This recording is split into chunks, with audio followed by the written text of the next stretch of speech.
আমরা তিরুপতি থেকে তিরুমালা এসেছি বালাজির দর্শনের উদ্দেশ্যে।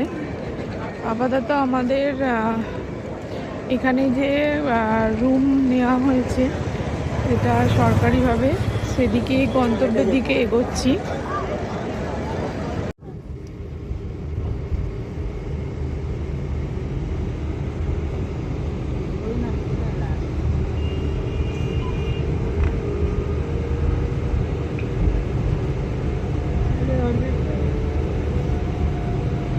फिर जा लेगा